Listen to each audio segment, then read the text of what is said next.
Hello everyone, welcome to the Redmen TV. Yes, the fan interactive post-game show. Liverpool just lost, of course, to AFC Bournemouth by a 1-0.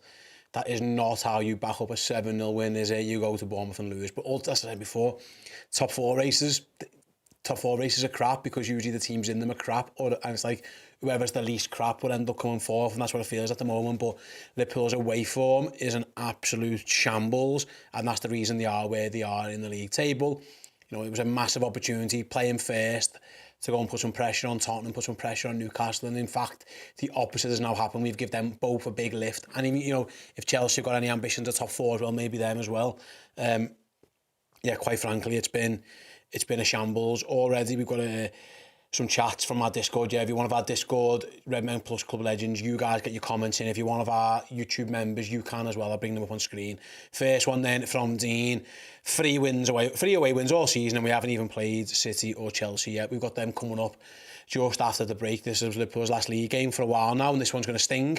And yet you do have to go to Chelsea, you do have to go to City, and it's the away form that it's absolutely doing us in. It really is. It's not good. I mean, that's putting it's not putting us putting like although Jeff says, you know, we are probably better against the bigger sides anyway, which is fair enough, but still expecting to go there and having to go to the Etihad and having to go Chelsea with pressure on. You know, Liverpool haven't made it easy for themselves at all. Josh, I've always told me, boy, mistakes don't really bother me as much as patterns of behaviour. Our pattern of behaviour is that we fucking suck when we're not at home, and even then we're soft mentally and physically. And that's the thing, it does just feel like it's a mental thing at this time. I actually thought because Liverpool started quite well, maybe they were a bit complacent and they just thought, oh well, at some point this will go in. They had a few chances, obviously Van Dijk has one cleared away. And yeah, it felt like it was a bit too easy, and then Bournemouth kind of sorted the shit out. And Liverpool just didn't really react, and yeah, to get a penalty, you know, it wasn't through great play that Liverpool got a penalty. It was a bit of a weird mistake by Smith to leave his arms up, and then Mo Salah going to and put Mo Salah, I mean, putting it wide from missing the target with a penalty. It's just absolutely, it's awful really. It's hard to put your finger on. And yeah, Josh Hall calls it the Roy Evans fixture. That was, yeah. So anyone didn't see JNO Insight this week on Redmen Plus, Neil Jones said, you know, his family members used to call these Roy Evans fixtures. So you go and win a massive game, and then there'd be like a big, you know, after the Lord Mayor show, the next game, you know, you'd beat Man United and lose to Coventry or something like that. And that's what Liverpool have done again. You know, they beat Newcastle, they beat Man City this year, and then went and lost to Nottingham Forest. They beat Man United 7-0, and then go and lose to Birmingham. They've lost, you know, game after game after game, and it's boring really. It's really boring, and it is the away. It's the away form. It's absolutely killing us. Yeah, D&T makes a good point as well. This game is so important to win, especially because we're not playing next weekend, and that's the thing. There's no way to turn this round now. Listen, if Liverpool go to the Bernabeu and pull off the miracle of all miracles, then fair enough. You might kind of half forget this one, but listen, the way that we are playing away from home, I mean, they're all the best with that one. Liverpool are going to go into the, you know, come back from the break now, not in the top four, of course. Who knows how Tottenham and Newcastle are going to go on with their games between now and then as well. And yeah, it's back to the top. You come back, you've got City, you've got Chelsea, you've got Arsenal. There's huge pressure on those games now for Liverpool to try and do something. And yeah, just basically not good enough. The attitude I felt wasn't great. Yeah, just not great. If truth be told, it felt a little bit convenient, a little bit like easy. Yeah, we're going to be all right, and then we never really look like we're going to do much in terms of getting back either. By the way, if you follow us on Twitter, Steve, I'll bring the tweet up that Steve put out earlier on. There. Bournemouth 1, Liverpool 0, credit to those. If you want to reply to that tweet as well, I will bring up some of your comments throughout the show. First one, I've got one here from Pass, who says, I could set up a team to beat Liverpool. If you sit deep and get close to Salah, he'll disappear. Play the ball over the top of the high line and you'll be free on goal. Frustrate them and Klopp will make the silly subs decisions. It's too easy. We are too forgiving of the team. And that's the thing. That actually, once Bournemouth were 1-0 up, it was actually semi-comfortable for them. It wasn't like they were hanging on. They did defend deep at times, of course they did, because why wouldn't they? But they still had their own chances. You know, they could have made it 2 quite easily in that first half. They weren't hanging on for dear life. Obviously, the penalty aside, Liverpool in open play didn't really create anything. It was always set pieces where we looked the most dangerous. And it was. I was sitting here with Ella watching. I was like, I just don't know how we're going to score a goal here. Bournemouth were compact. They were tight. We couldn't. They were big. We had no one to cross it to. We couldn't play through them. And it just felt like we were going through the motions a little bit. It did feel like it was quite easy for Bournemouth to play against us. You know, they went 2-0 up, and again, I know it was at the Emirates, but they were hanging on against Arsenal. They weren't hanging on against Liverpool. It was nothing like that at all. It was quite easy for them, if truth be told. It was quite easy for them, and that really, it's just easy doors for them. D says on the Twitter again, fair play to Bournemouth. They looked in trouble at 10 minutes in. They did a bit of a number on us. I have to say, the attitude and intensity of this squad when things aren't going right is absolutely shameful. And I don't know. I get it. I find it really difficult to question attitude, but you've got to question something. Is it attitude? Is it confidence? Jürgen called it, confidence, the delicate flower and all that kind of stuff. But it didn't look like, I don't know, it didn't look like Liverpool were just like pumped up and just relentless, go. It's all well and good doing that when you're 3-4-0 up at home against Man United, but this is when you need to dig in and really show your mettle, and there wasn't any there. And, this top, again, I go back to it, top 4 races can be really, really frustrating, and this is kind of what they're like. And Ben Kelly, obviously former contributor here at Redmen TV, made a point. He says, this is what it's like to be in a top 4 race rather than the title race. Always 1 step forward, then 2 steps back. You just have to keep grinding. We've not learned anything new about this team or what needs to happen in the summer today. And that's kind of the thing. I thought like maybe Liverpool had turned a corner. We looked more difficult to beat. It wasn't that easy to play against us. We were grinding at results. There were clean sheets at times. But today, Ben's right. We went back to what Liverpool have been like all season, why they find themselves here. Just a bit crap, really.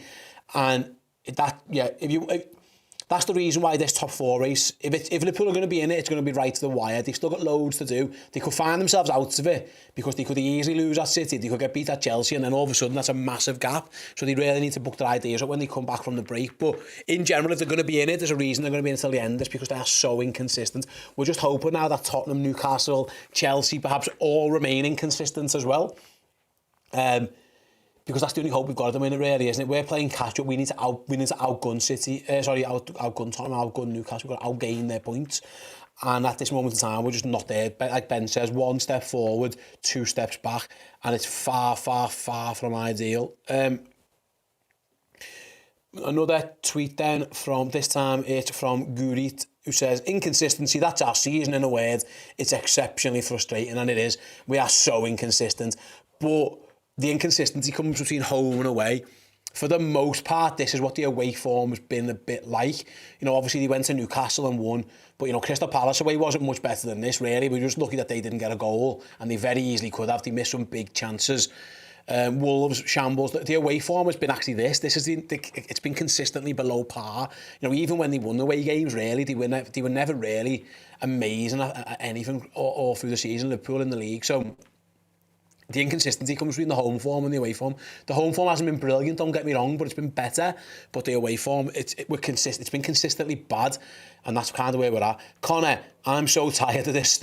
Yeah, it's not great, Connor. You're right. It's boring, is what it is, and it is frustrating. It's really, really difficult. Listen, you've got to back the lads, and you're going to support them, and of course, we'll all continue to support them. But it's not easy. It's not easy. Excuse me.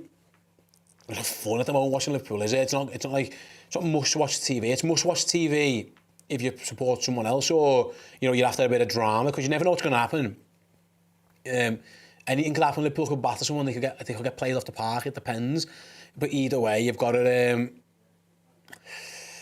you've got to kind of just bite the bullet. This is what the season is. You've got to just get our way to the summer in some regards, scramble top 4 if we can, and that's going to be tough. And then regroup. But it's just boring. Jiff says, we need to stop acting like we deserve to be better than we are. We don't, and we've never been that this season. And that's kind of what it's at. We can't sign new players now. That the opportunity to do that's been and gone. Liverpool decided not to do that in the January window. Gakpo looks like he's been a good signing so far, but they could have done more. But Jiff's right. This is what Liverpool are now. We're expecting this. We're expecting the away performance. As I said, I was confident going in. I thought there's no way they're going to roll out of Man United and they're going to just shit the bed away from home again. They're going to have turned the corner. That's going to be a major thing. But yeah, it wasn't. It really wasn't. It was just the same old away from home. It's not ideal. It's not ideal. The Jolie family putting a positive spin on things. The good news is Bournemouth 3 points, but Everton in the bottom 3. Every cloud has a silver lining. Well, if Everton go down, maybe, but I'm not feeling that right now, I'll be honest with you. I'm more focused on the Reds. Tactically, then, a lot of criticism for Jurgen Klopp in a few quarters for the team selection. D&T, changing to that formation killed us. We should have just took off Elliott for Hendo. And if that didn't work, then try the 4 forwards. I thought, to be honest, Dean, I thought Gakpo as the 10 looked like it could have some promising signs. We got a couple of lads booked. He had a couple of opportunities where he was running at their back 4. But so that it looked like it was working then. When the game got tighter and Bournemouth started dropping deeper, and that's when it really became a struggle. In hindsight, he probably regrets not starting Jordan Henderson. I know he'd had a bit of an illness or something, but the Bajcetic and Elliott in the same midfield, perhaps it was just not enough physicality. Perhaps maybe that's what it is. I don't know, but I thought Gakpo was a 10. Actually, there was some promising signs, but as soon as Bournemouth decided to fill that space and shut up shop, then it became really, really difficult for Liverpool. James says on the Twitter, why did we take Núñez off at 1-0 down? I don't understand that, James Hollywood. To be fair, Darwin was pretty rubbish as well.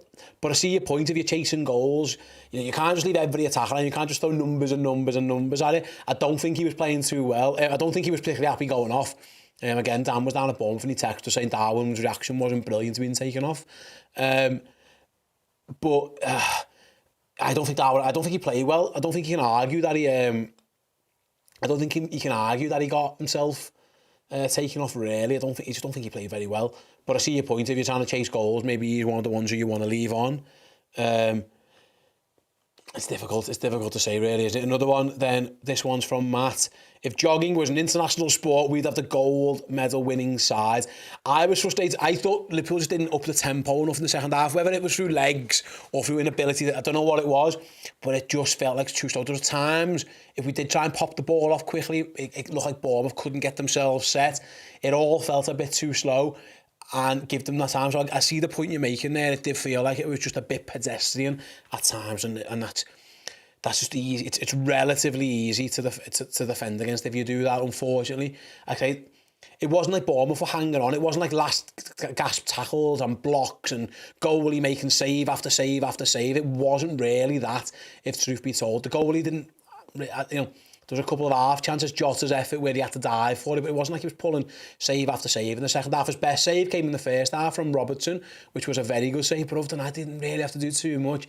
It wasn't like, Stevens and Senesi were like blocking every, last chances and diving in and hanging on, and they were knackered by the end of it. Jamie Carragher in Istanbul style. It wasn't that. It wasn't that at all. It was just a bit, again, slow, predictable, bit of a lack of ideas. I never quite understood the plan, how we thought we were going to score a goal. There was no real reason. At the end, we just ended up with loads of attackers on the pitch without really anything happening, no real shape. And yeah, it got a little bit desperate and it didn't really happen at all. Right then, let's have a little look what else we've got in terms of the chat. We've got a super chat from, how'd you read that name? Ajal, apologies if I got your name wrong, mate. Ajalbroy, let's go with that one. Apologies if I butchered that. We might beat Real 4-0 and lose the next 3 and win the Champions League. You never know. I love the Reds and I won't give up on them. Heads up, Reds, you'll never walk alone. Listen, the way the season's going up and down, mate, you never know with Liverpool, but listen, yeah, if you play like that against Real Madrid, we'll lose 7-0, never mind, win anything, absolutely stink.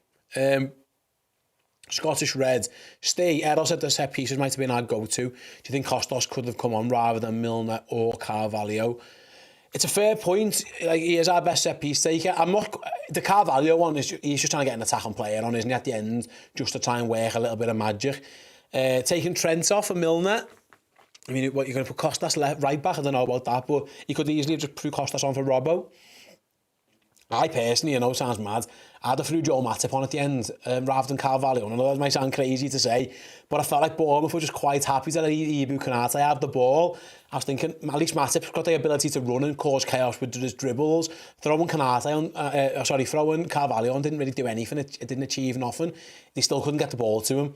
I think if they'd have threw, I would have put Matip on, which I know it's crazy to say, he's a centre half and you're chasing a goal, but I think I don't think they could give Matip the ball like they were giving Kanate the ball. He's at least got the ability to try and cause a bit of chaos with a run. But yeah, I thought in general, Jürgen will probably be looking at the subs thinking, probably got a few of those wrong. And in hindsight, 2020, but I'm not sure the Elliott-Bajcetic duo in the midfield really was physical enough to deal with Bournemouth. There's a couple of times when it got round past. Connor, with his tweet, so many performances this year where you think we can't get worse, but then we surpass it. I'm tired of this shit. Yeah, it's exhausting. It really is exhausting. It really is exhausting. Got a chat from Steve Ryder in the Discord. We start well and then just slowed everything down. Question when Virgil's captain, it takes his game away and wants everything calm and under control, which in turn slows everything down, and then we are flat-footed. I'll be honest, I'm not sure Virgil van Dijk's a great captain. I've never really thought he has. Usually when he's there, I think we did lack Henderson today. I'd have played him. I said that, but maybe Robbo should be the captain ahead of Virgil. I don't know. Yeah, you're right. In terms of I 100% agree with the first part. We were all over Bournemouth, and then it felt like we felt it was too easy, and that intensity of trying to get in and on them and being on the front foot and quick tempo, whether it was physical, like he can't do it, or it was mental. And I know Bournemouth reacted to it a little bit better as well. But you're right, the tempo did drop, Steve. And when we dropped the tempo, we're not great, because I don't think we've got the technical players, especially in midfield, who are going to be able to run past people and pick these. Like, that's not really what we have. Elliott, to an extent, can be that, but he hasn't really got the pace to dribble past someone and go away from them. Gakpo was the only one actually in the second half who did. We need to play. If our tempo isn't high, we're not that hard to defend against. AJ with the super chat. We always seem to be up for the big game, so the next few weeks will help us. Also, it's nice to see Goldbridge bought a 7-0 Redmen mug. Did he buy one, did he? Thanks for the... Hopefully maybe someone just sent him one instead. Listen, who knows? Like, you're right, AJ, we have been up for the big games, but that's irrelevant. You can win the big game sound, but you know, dropping all these fucking points away from home, you know, and even at home, we've been... Look, if you look at, like... I won't bring it up on the table because it's I'll just read some of these. So Southampton, we've still got to play them, haven't we? Everton, there was a game. Obviously, we beat them and drew with them. I think that's right in saying. We've already lost to Leeds. We've already lost to Bournemouth. We've lost to Nottingham Forest. We've lost to Wolves. We drew with Crystal Palace. Yeah, there's just so many. The teams down the bottom of the league we haven't been able to get points off. It's all well and good getting up for the good big games, lads. But if you've got to get up for every game, there's an expectation when you play for Liverpool like that. Just doesn't happen. You can't do that. That is like 90 years Liverpool. If you can only get up for certain games, that can't be the case. That shouldn't be allowed to happen. Absolutely should not be allowed to happen. And that's kind of what Alan says in this tweet as well. Forest away, Palace away, Brentford away, Brighton away, Wolves away. We can't get up for those games. United and City at home, oh yeah, it's a different story when the world's watching. Unless we address this attitude, then we're destined for a nothing season. And that's the thing, we're sat here questioning the mentality of these lads now, and it's hard to defend it because they've gone from being relentless and just the mentality monsters. There's a mental block when Liverpool aren't playing at Anfield at the moment. Whatever it is, whether it's an up for it thing, whether there's a lack of confidence, whether the other team just don't think we're very good and don't pay us any respect. Something it is when Liverpool aren't playing at home, they are a shadow of themselves, and you can't. No one can argue any differently. No one can argue any differently about that. I think it's absolutely. I think it's nailed on. You can't really do it. Right then, let's have a little look. From Club Sport in the Discord says, it's a roller coaster for me. We always make life hard for ourselves. I'm getting on. I don't know how much more my heart can take. Yeah, it is. This season's a roller coaster. Usually the roller coasters of the last few seasons have been intense and taken out yet, but at least it's because Liverpool have been chasing trophies, trying to win the league, trying to win the Champions League, trying to win both domestic cups as well. This season, it's a roller coaster because they're just trying to scrape top four. And that's not great. That's where the shambles of this season's kind of got itself to. But yeah, it's not ideal. It really, really isn't ideal. Right then, let's have a little look what else we've got. Jay thinks Liverpool and Jürgen Klopp should have took Mo Salah off. The awful changes not helping. Why we're leaving Salah on when he's been poor and taking Núñez off? Why bring Jota on for Elliott when we needed someone to control the midfield? It was shambolic from start to finish. I actually, see, again, I thought Gakpo did all right in the midfield at times. Salah, maybe. But again, I'll be honest. I don't think Nunes was any good. If truth be told, there was a couple of times when Nunes was lazy, getting him caught offside stupidly. So you could have picked any of them to take off, any of the front ones really. So I get why. Listen, he's always going to leave Mo Salah, I think, because he always should be the most likely to get a goal. But he couldn't have been. He wouldn't have been blamed if he'd took him off. He wouldn't have been blamed of anything. But I can't hand on heart here and say Darwin Nunes should feel hard done by getting taken off, because I don't think he was that much better either. Right then, Randy Marsh, I don't think it's the real Randy Marsh of South Park, but the Avi suggested it might be. I'd love to know what Klopp said at half-time, because there was no urgency at all, yeah. If last week's half-time team talk got Liverpool to score 6 against Man United, there wasn't too much coming out of the second half of this one, really. But Liverpool didn't... The second half was a bit flat, if truth be told. It was a bit easy to play against us. Right then, one more comment or something, then I'm going to go over to the board and do the player rankings, which is going to be a barrel of laughs. Can't wait for that one. Blooming neck. Can't wait for that one. Ryan says, we're so lucky Tottenham are as shit as us, so that we've even got a chance at being given top 4, yeah. But don't forget about Newcastle, don't forget about Chelsea, don't even forget about Brighton as well. It is, the top 4 race is that. It's the best of the rest that usually is. And they have given us a chance, and they're in a bit of turmoil, and who knows how they're going to get on over the next few weeks as well. Having said that, I think they're already 1-0 up, so like already not ideal, but you're right. Yeah, they are already, so not ideal for the Reds at time recording. And that's the thing, we're not relying on other people to do us favours again. Liverpool had it. It was the chance to go and get themselves in a good position, go above Spurs on goal difference. Even Spurs won today, yet they'd leapfrog back up, but Liverpool would still have that game in hand. Now it's just give everyone else a bit of a confidence boost. Right then, moving on, we've got C60. If none of the outfield players covered themselves in glory, I switched off after the Salah penalty miss. And unfortunately, mate, you didn't really miss much. If truth be told, it wasn't like Liverpool banging the door down. It was, and if Salah's penalty, the less said about that, the better. It was an absolute stinker. Right then, I'm going to make my way over to that board.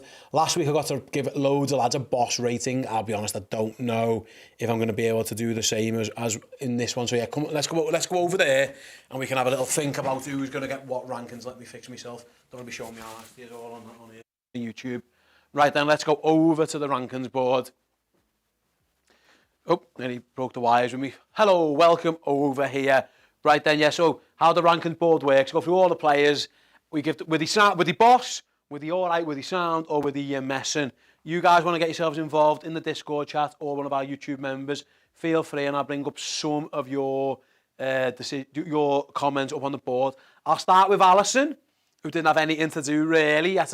So I'm just going to say Ali was alright, he was sound, didn't really get to do much. I don't think there's too much time needs to be wasted on him. So if you guys want to give me your thoughts, like I say, on Trent Alexander-Arnold, his first up, please use the Discord, or like I say, if you're one of our YouTube members, you guys can use the chat now. While I give you a little chance, Spurs' goal apparently was offside. Oh, that's nice. Right then, moving on, before I start talking about Trent, I want one more comment from Scottish Red with the gallows humour. You know what? Europa League isn't the worst in the world. Jürgen hasn't won that one yet. Maybe lucky to get. I mean, you've got to get in the top. You've got to get in the top 6 for that one, haven't you? Right then, Alexander-Arnold. This is going to be a tough one today. I'm struggling already.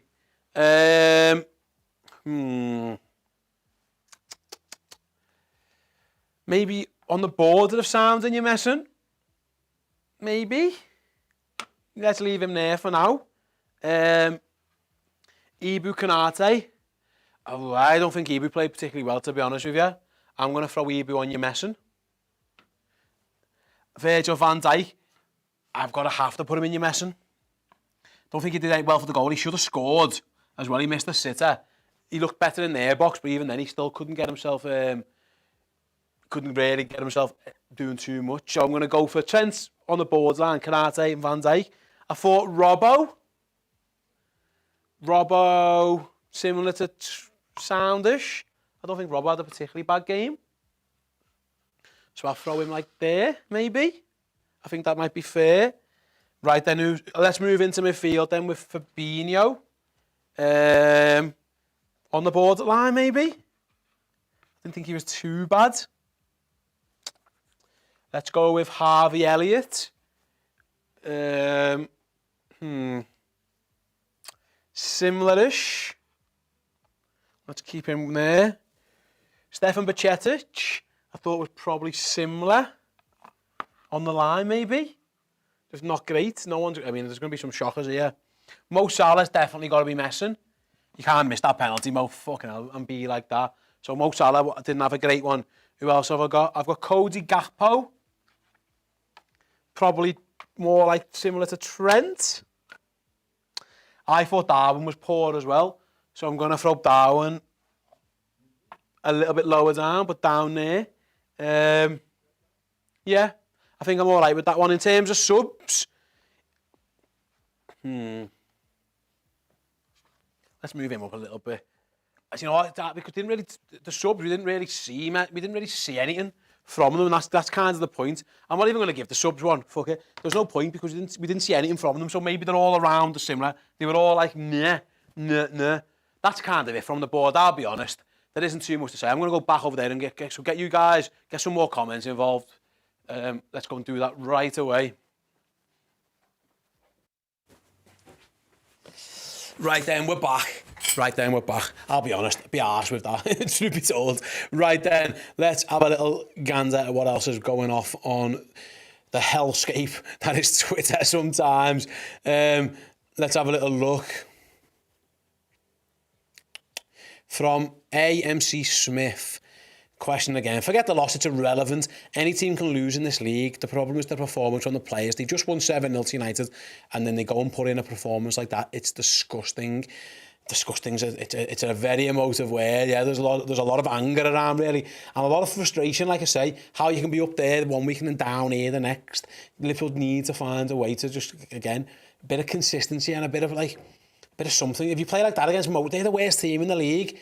And that's the level of the Premier League. There's no one. You can't really. If you underperform and play poorly against anybody, you're in trouble. You're hoping they have an off day, and if they have a decent enough day, then you're bang in trouble. And too often this season, it happened at Palace where we were shite, but they were shite, and that's why it was 0-0. This time we were shite and Bournemouth were pretty good, and that's why they beat us. It's relentless. You don't really get mulligans, you don't get do-overs. If you don't play well in the Premier League, it's hard, to nick those wins, especially away from home against sides who are desperate. Really, really desperate. It can be a kick in the nuts. It really can, and it did feel it today. Right then, let's crack on. Faye in the Discord. That was a very Liverpool Saturday lunchtime game. 4 so far. We've not scored a single goal. 2 draws and 2 losses. It's been really predictable. Yeah, the fucking early kickoffs aren't great for us, are they? But again, it's the away from home. You give us them away from home for a reason, because they're looking for an upset, and they're probably going to get one. You might get more of these down the line, because why wouldn't you? If you think get all the eyes on Liverpool and they're probably going to get beat away from home, and that's why they do it. And we're not dealing with it. We're just not dealing with it at all, and it's really, really tough to see. Let's have a little look. Jason wasn't happy with Mo Salah or Liverpool's tactics. We just pumped over balls into the area, and why the F did Salah try and curl that penalty into net instead of just putting his foot through it? It's beyond belief. The pump, I agree, the long ball, especially in the first half, the long balls are doing my head in. With the wind, he was carrying through to the goalie. And listen, Salah's penalty, he just gets his technique wrong. He just gets it all wrong. It's as simple as that, really. He's going for pace into that far corner and just messes it up. James Milner's on the pitch. Maybe James Milner could have took it, but Mo Salah is the penalty taker. But we haven't had one for years as well. It's been ages since we had a penalty. But yeah, you're right. Ultimately, it's poor from Mohamed Salah. He should do better than that. Week after he becomes Liverpool's top scorer in the Premier League, that you can't do that, really. You can't do that. Right then, let's have a little look. Dean calls them cowards, which is, again, emotive language. The biggest group of cowards I've ever seen play for Liverpool. None of them wanted to take the game by the scruff of the neck. It's a big call, but ultimately, it did feel like Liverpool lacked leadership on the pitch at times. I think that's absolutely fair to say. They looked a bit rudderless at times, and in the end, there was nothing happening. But Liverpool, they had the captain on the end, the vice captain. Van Dijk, who's the third captain, Andy Robbo is the fourth captain, I think. And even then, there was nothing really. It was just a bit of a shambles. It was a bit of a shambles. And that's kind of what this season's been a little bit. Kind of has been that all season. I'm just looking through some of the Twitters that I can't bring out. There's a lot of people today who are very, very angry. Flinty says it looks like we've gone back 7 years. Absolutely pathetic at this point. You can't show it when we're away from home, when if you're a shit team, when we ain't up for it either. Big games at home, oh well, we'll win that. It feels like we've gone back 7 years. That's what I used to think. It's easy to get yourself ready and in the right mentality for a big test against a big team. The best teams can just do it week in, week out, and at the moment we're just not that. We're just not that. And that's the sad truth of the matter, really. And that's why we are where we are in the league. It's as simple as that. That's why we are exactly where we are, because we're just not that good. We're simply just not good enough. And now we're going to be waiting on teams to do us favours elsewhere, whether it's Wolves against Newcastle. Obviously, our time recording, Leicester are getting beat by Chelsea, Tottenham are still 0-0. But that's the thing. Now we're looking elsewhere for everyone else to do our favours, because we couldn't even beat Bournemouth, and that's quite an indictment on Jurgen's team, himself. To be honest with you, everybody connected to it.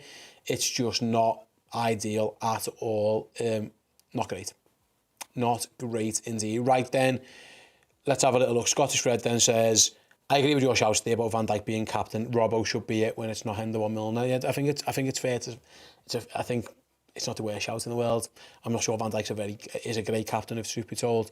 Right then, I'm going to start wrapping that one up. Thanks everyone for tuning in. Errol and Steve will be back very, very shortly with the instant match reaction over on Redmen Plus. Already on Redmen Plus is the In The Ground podcast, Dan recorded from down at Bournemouth.